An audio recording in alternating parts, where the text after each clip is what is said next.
Bonjour Bonjour à à tous. tous. Voilà, aujourd'hui nous sommes le 8 mai et nous allons honorer notre maman du ciel.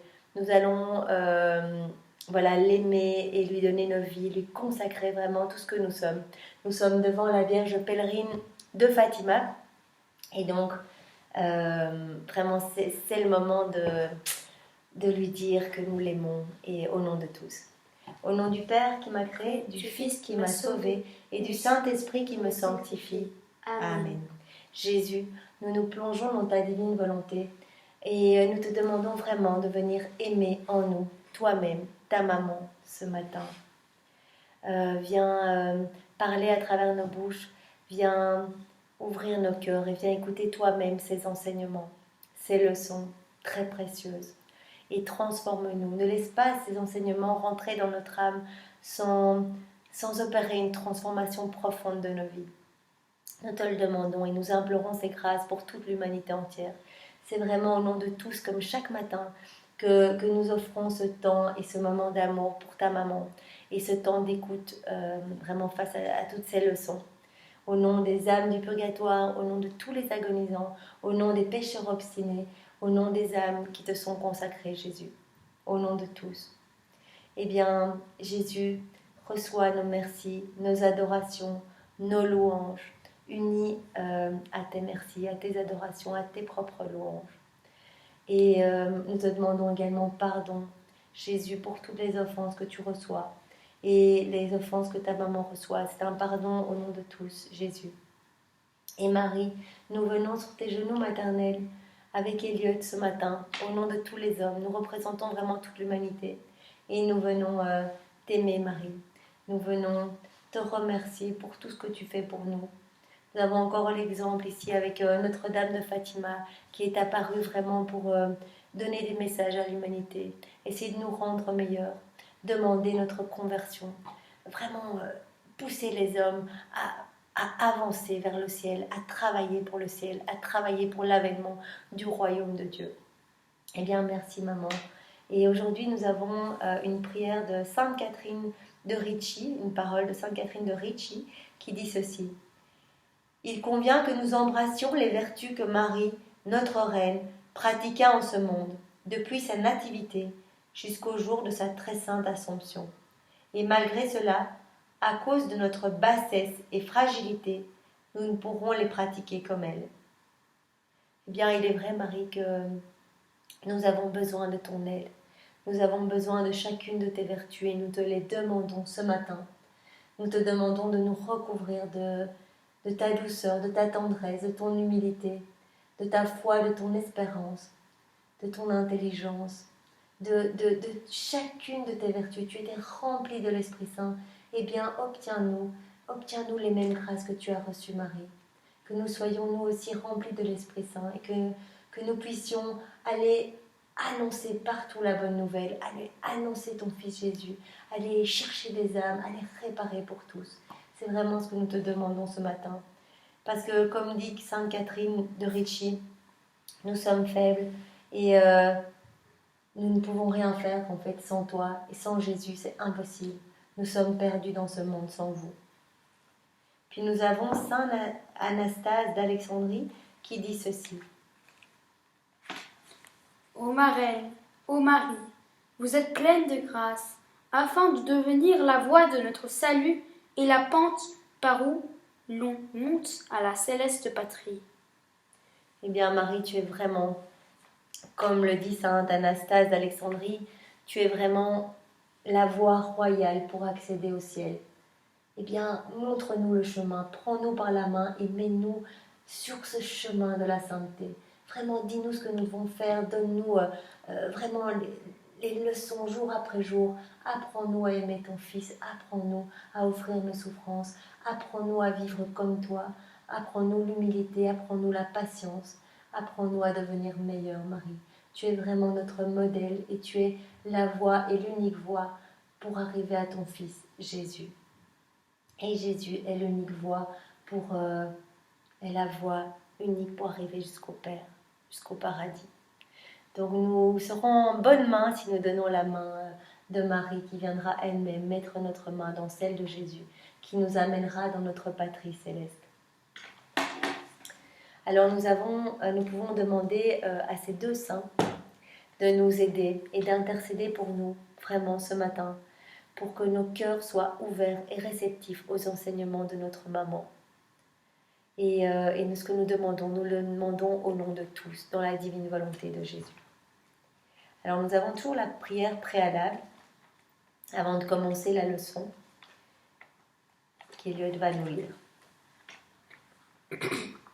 Reine Immaculée, ma mère du ciel, je viens sur tes genoux maternels, comme ton enfant chéri. Je m'abandonne dans tes bras, et je te demande, avec les soupirs les plus ardents, en ce mois qui t'est consacré, la plus grande grâce qui soit, celle de me permettre de vivre dans le royaume de la volonté divine. Sainte Maman, toi qui es la reine de ce royaume, admets-moi comme ton enfant pour y vivre. Qu'il ne soit plus un royaume désert, mais qu'il soit peuplé de tes enfants. Je me confie donc à toi, Reine toute-puissante, afin que tu guides mes pas dans le royaume de la divine volonté, et, ma main dans ta main maternelle, tu me guideras entièrement, afin de vivre pour toujours dans la volonté divine. Tu seras ma mère, et à ce titre, je te remets ma volonté propre, pour que tu me l'échanges contre la divine volonté, et qu'ainsi je sois assurée de ne pas sortir de son royaume. Je te prie donc de m'éclairer pour me faire comprendre ce que signifie volonté de Dieu. Oui, maman, vraiment, éclaire-nous, apprends-nous jour après jour à vivre dans la divine volonté de Jésus. Et vraiment, moi, ce qui m'a touchée, c'est que tu veux que chacun de tes enfants peuple le royaume de ton Fils. Et tu vas tout faire. On l'a vu dans les leçons précédentes, tu es vraiment la reine du ciel et de la terre. Tu es la secrétaire de Dieu. Tu es le trait d'union entre les créatures et notre Créateur. Et donc, tu as cette mission de nous amener tous au ciel. Et tu feras tout ce qu'il est dans ton pouvoir. Donc vraiment, tu vas multiplier les apparitions. On peut le voir et les exemples s'enchaînent. Marie apparaît partout. Et il y a énormément d'apparitions qui sont reconnues. Et imaginez toutes celles qui ne sont pas reconnues. Moi, j'ai déjà rencontré 2 personnes qui avaient déjà vu Marie. 2 personnes. Et ce ne sont pas des apparitions vraiment qui sont dévoilées ou reconnues par l'Église. Des personnes qui ont gardé ça dans leur cœur. Eh bien, vous imaginez le nombre de cœurs que Marie visite. Et on songe, elle vient elle vient chercher, elle vient convertir des âmes qui n'aiment pas Jésus, qui n'aiment pas. Elle vient montrer son cœur recouvert d'épines. Et Jésus apparaît également et montre son sacré cœur à beaucoup de musulmans, etc. Et beaucoup se convertissent. Donc il y a un travail énorme pour nous ramener au Père. Eh bien, Marie, nous te donnons nos vies pour que tu les utilises, que tu utilises chacune de nos vies comme des instruments pour servir à la gloire de ton Fils Jésus, à la gloire du Père et à la gloire du Saint-Esprit. Utilise nos vies pour que nous puissions à notre tour aussi aller chercher des âmes, aller évangéliser, aller les ramener à Jésus, aller mettre dans leur cœur toutes les vertus de Jésus que nous allons puiser dans sa divine volonté. Nous pouvons tout prendre dans la divine volonté de Jésus. Et bien dans sa divine volonté, allons chercher tes vertus, Marie, la paix de Jésus. Allons chercher son pardon. Allons tout prendre et plaçons le sceau de sa divine volonté dans toutes les âmes pour qu'elles reviennent toutes à lui et qu'elles se rendent compte de la laideur de leur vie sans lui. Sans lui, nous sommes laids, nous sommes perdus, nous sommes faibles, nous sommes désorganisés, nous sommes affaiblis, nous sommes complètement... ça va pas. Notre vie sans Dieu ne sera qu'un gouffre immense que nous allons essayer de remplir par les choses du monde. Et ça va être un engrenage où nous serons de plus en plus malheureux parce que le vrai bonheur, il se trouve en Marie, il se trouve en Jésus.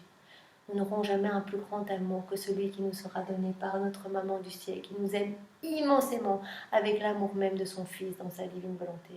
Et l'amour de Jésus qui est mort pour chacun de nous qui a brûlé d'amour pour chacun de nous, qui a souffert le martyre pour nous et qui a réparé à chaque seconde de sa vie. Pendant les 34 années, il a souffert une passion dans sa divinité et puis les 24 heures de sa vie dans son humanité. Donc une passion inouïe pour refaire chacune de nos vies, pour nous inviter dans son royaume et que nous soyons vraiment des propriétaires avec lui de son royaume. Il ne veut pas que nous soyons des serviteurs à essayer tant bien que mal de lui faire plaisir et puis à vraiment régir par notre volonté propre. Il veut que nous soyons des dépositaires de tout ce qu'il est, de lui-même, de sa volonté. Eh bien, accueillons aujourd'hui sa divine volonté, ouvrons le cœur, accueillons-le et remercions-le. Et vraiment, demandons à Jésus, particulièrement maintenant, de venir lui-même écouter en nous les leçons de sa céleste maman, pour que ces leçons viennent semer quelque chose en nous. Je te salue Marie, pleine de grâce, le Seigneur est avec toi. Tu es bénie entre toutes les femmes, et Jésus ton enfant est béni. Sainte Marie, Mère de Dieu, priez pour nous pauvres pécheurs, maintenant et à l'heure de notre mort. Amen. 8e jour. La Reine du ciel, dans le royaume de la volonté divine, reçoit du Créateur la mission de sauver la destinée du genre humain. C'est vraiment sa mission. Elle a reçu cette mission de nous sauver tous. Eh bien, soyons avec elle, unissons-nous à elle pour aller chercher des âmes. Et regardons ce qu'elle va nous dire. Louisa donc parle à Marie et dit ceci. Me voici, céleste maman. Je sens que je ne puis rester dans ma chère maman. Mon pauvre cœur est inquiet, mais je le sens se calmer dès que je suis dans tes bras, comme une toute petite enfant, blottie contre ton cœur pour écouter tes leçons. Ta voix très douce apaise tous mes chagrins et bride en douceur ma volonté. Elle la met comme un escabeau, comme les pieds de la divine volonté. Comme un escabeau, à mon avis, c'est au pied de la divine volonté. Sous les pieds de la divine volonté. Donc vraiment, Louisa aimerait tellement donner sa volonté et que sa volonté serve d'escabeau à la divine volonté, donc que sa volonté soit anéantie. Eh bien, nous souhaitons la même chose que Louisa. Et nous ne pouvons, effectivement, comme Louisa le dit, nous ne pouvons pas rester seuls sans toi, Marie, sans toi, Jésus. Elle me fait éprouver sa force tranquille, son souffle de vie et sa joie.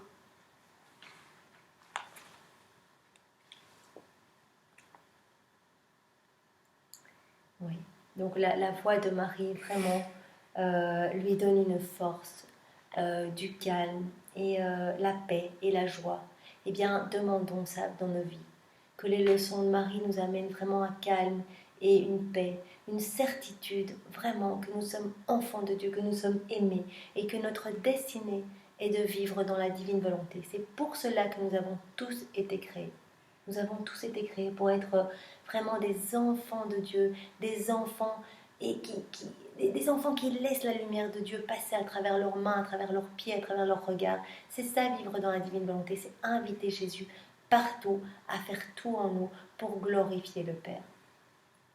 Marie répond et donne sa leçon à Louisa. Ma très chère fille, sache que je t'aime beaucoup. Aie confiance en ta maman. Et tu peux être certaine que tu triompheras de ta volonté. Si tu m'es fidèle, je m'engagerai pour toi. Je serai vraiment pour toi une maman. Aussi écoute bien ce que j'ai fait pour toi auprès du Très-Haut. Je ne faisais rien d'autre que d'aller sur les genoux de mon Père du ciel. J'étais toute petite, je n'étais même pas encore née. Mais la divine volonté dont je possédais la vie en moi me permettait d'obtenir audience auprès de mon Créateur. Pour moi, toutes les portes, toutes les voies étaient ouvertes, et je n'avais aucune crainte. Seule la volonté humaine engendre la peur, la crainte, la méfiance, et éloigne la pauvre créature de celui qui l'aime tant, et qui ne demande qu'à être entouré de ses enfants. Eh bien, vous voyez bien les désastres de notre volonté humaine, les conséquences de notre volonté propre, sont la peur, la tristesse, l'angoisse, la crainte, la méfiance et finalement l'éloignement de Dieu. Parce que toutes ces choses de peur viennent vraiment du mauvais. Et nous donnons un peu plus de prix, un peu plus de pouvoir aux démons quand nous nous éloignons de Dieu et que nous restons dans notre volonté propre qui engendre tous ces mauvais sentiments et toutes ces angoisses. Si la créature a peur, si elle est effrayée, il lui est impossible de rester avec son Créateur, comme un enfant avec son Père. C'est le signe que la divine volonté ne règne pas en cette créature. C'est donc bien les créatures elles-mêmes qui sont les victimes, les martyrs de la volonté humaine.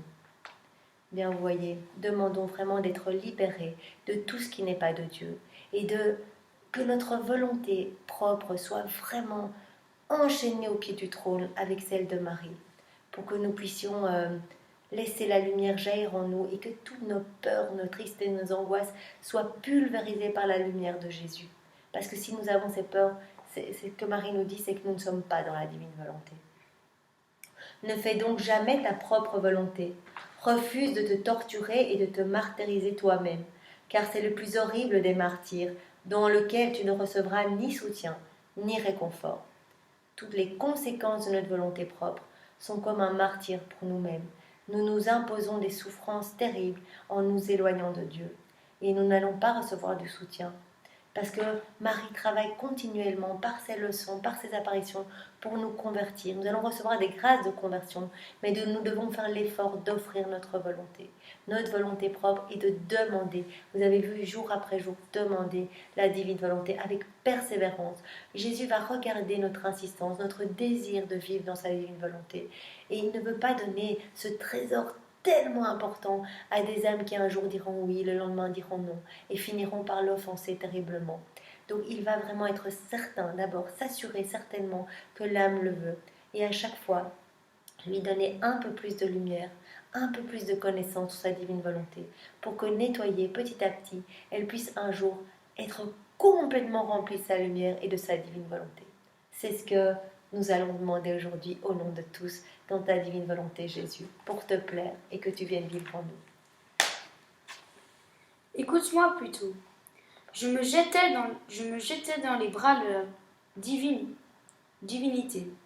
Elle m'attendait et se réjouit en me voyant. Elle m'aimait tellement que, à ma vue, elle déversa encore et encore des flots d'amour et de sainteté dans mon âme. Je ne me souviens pas de n'être jamais éloigné d'elle, je ne me souviens pas de m'être jamais éloigné d'elle sans qu'aussitôt elle me donnait d'autres dons surprenants et de nouveaux torrents d'amour et de sainteté. Donc vous voyez que chaque fois que nous allons nous rapprocher à l'image de Marie, qui est notre modèle, eh bien la divine volonté apprécie notre geste de revenir, de redemander, et à chaque fois redonne des grâces pour nous nettoyer, pour nous embellir notre âme, et petit à petit avancer vers plus de vie de Jésus en nous. Aussi, pendant que j'étais dans ses bras, je priais pour le genre humain, et je pleurais souvent pour toi, ma fille, et pour le monde avec force, larmes et soupirs. Je pleurais sur ta volonté rebelle, sur ton triste sort d'être ainsi réduite en esclavage, pour ton malheur. Voir ma fille pareillement malheureuse me faisait verser des larmes amères, jusqu'à en baigner les mains de mon Père du ciel, et la divinité attendrie par mes pleurs me dit encore: Fille bien-aimée, ton amour nous tient. Tes larmes éteignent le feu de la justice divine. Tes prières nous rapprochent tellement des créatures que nous ne pouvons y résister. Nous te donnons donc mandat de sauver la destinée du genre humain. Tu seras notre envoyé au milieu des hommes. Nous te confions leurs âmes. Tu défendras nos droits lésés par leurs fautes. Tu resteras au milieu, entre nous et eux, pour réconcilier nos deux parties. Nous sentons en toi la force invincible de notre divine volonté, qui prie et pleure à travers toi. Qui pourrait te résister, Marie? Tes prières sont des ordres et tes larmes ont eu raison de notre être divin. Alors va, fonce dans ta mission. Marie, tu as reçu vraiment cette mission de tous nous sauver, de sauver la destinée du genre humain et de rester ce trait d'union entre nous et le ciel, entre nous et notre Créateur. Et chacune de tes larmes est versée en notre faveur. Tu es notre avocate et à chaque seconde tu intercèdes pour nous, pour chacun de nous, aussi mauvais que nous soyons, aussi ingrats que nous soyons, aussi méchants, aussi obstinés dans le péché. Eh bien, tu te bats pour chacun de nous et tu viens pleurer toi-même au pied du trône pour obtenir de nouvelles grâces, pour nous sauver, pour nous ouvrir le ciel en fait, Marie. Eh bien, merci Marie infiniment pour ce rôle que tu acceptes ici. Et que tu nous apprends dans ce 8e jour, dans cette 8e leçon. Or, ma très chère fille, mon petit cœur se consumait d'amour devant cette façon que Dieu avait de me parler si affectueusement. Alors, avec beaucoup d'amour, j'ai accepté leur mandat en disant: Très haute Majesté, je suis ici, entre vos bras. Disposez de moi comme vous le voulez. J'y mettrai toute ma vie, et même plus, car si j'avais autant de vie qu'il n'y a de créatures, je les remettrais toutes à leur disposition et à la vôtre pour les tirer hors du danger et vous les remettre dans vos bras paternels. Donc Marie veut vraiment tous nous sauver et nous remettre à la fin de nos vies dans les bras de Dieu. Pas au purgatoire, pas en enfer, directement dans les bras de Dieu. C'est sa mission. Elle veut nous sauver, elle veut nous convertir et elle le redemande dans chacun des messages. Convertissez-vous, offrez votre vie, ne perdez pas de temps. On n'a que cette vie ici pour aimer. Tous les moments que nous aurons passés sans Dieu, nous allons devoir les refaire au purgatoire. Eh bien, on ne pourra pas dire qu'on n'aura pas été au courant. Marie vient tellement de fois. Ouvrons nos cœurs, ouvrons nos oreilles, ouvrons notre intelligence, laissons imprégner toutes ces leçons d'amour, prenons les messages de Marie et demandons vraiment plus de grâce pour changer, pour offrir notre vie ici-bas, vraiment déjà comme notre purgatoire. Demandons, voilà, des croix supplémentaires si le Seigneur veut ça dans nos vies pour devenir des saints. Je crois qu'il écoute chacune de nos prières et Marie également. Et moi j'avais entendu et lu dans les écrits de Louisa que Jésus, au moment où nous communions à la messe, veut tellement nous faire plaisir, ça lui fait tellement plaisir cette union avec notre âme, qu'il nous donnerait n'importe quoi. Eh bien, demandez à ce moment-là, offrez votre vie en holocauste, unie à ses mérites, et offrez tout ce que vous êtes, demandez sa divine volonté, et demandez de vivre votre purgatoire ici sur la terre, et demandez la sainteté. Pourquoi pas, demandons de devenir des saints. Lui-même, il peut tout, il s'organisera pour nous rendre saints et peut-être ça devra passer par des souffrances, mais il nous donnera les grâces pour les accepter. Demandons tout. Comme ça, nous allons être tellement heureux au moment de notre mort de pouvoir être avec Jésus directement. Quelle souffrance ça doit être d'être séparés pendant des années au purgatoire. Et je vous invite vraiment, en pensant à ces âmes du purgatoire, à offrir chacune de vos prières. Ne perdez aucune de vos souffrances, aucune de vos prières. Offrez tout pour les âmes du purgatoire. Et elles-mêmes prieront pour nous.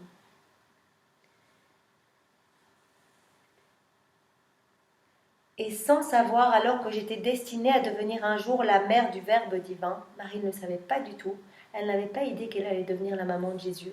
Elle, je ne sais pas si vous vous rappelez, mais déjà toute petite, elle priait chaque jour pour devenir la servante de la mère du Sauveur, dans cette immense humilité. Je sentis déjà en moi cette double maternité, déjà avant même de naître. Elle sentait qu'elle était déjà notre mère à tous, mère de toute l'humanité. Maternité envers Dieu pour défendre ses droits légitimes, maternité envers les hommes pour les mettre en sûreté. Je me sentais la mère de tous, la divine volonté qui régnait en moi, moi qui ne saurais accomplir seule quoi que ce soit de moi-même, eh bien la divine volonté déposait en moi à la fois Dieu lui-même et toute la créature, toutes les créatures de tous les siècles. J'étais vraiment la maman de tous. Je sentais en même temps mon Dieu offensé qui réclamait réparation et les créatures sous le poids de la justice divine. Oh, que de larmes j'ai versées. Je voulais laisser couler mes larmes jusqu'à dans chaque cœur pour que chacun éprouve ma maternité toute aimante. J'ai pleuré sur toi et sur vous tous, ma fille. Alors, écoute-moi, aie pitié de mes larmes, prends-les pour éteindre le feu de tes passions et noyer ta volonté. De grâce, accepte ma mission qui consiste en ce que toi, tu fasses toujours la volonté de ton Créateur. Oui, ben Marie, nous nous engageons et nous acceptons vraiment de te donner notre volonté.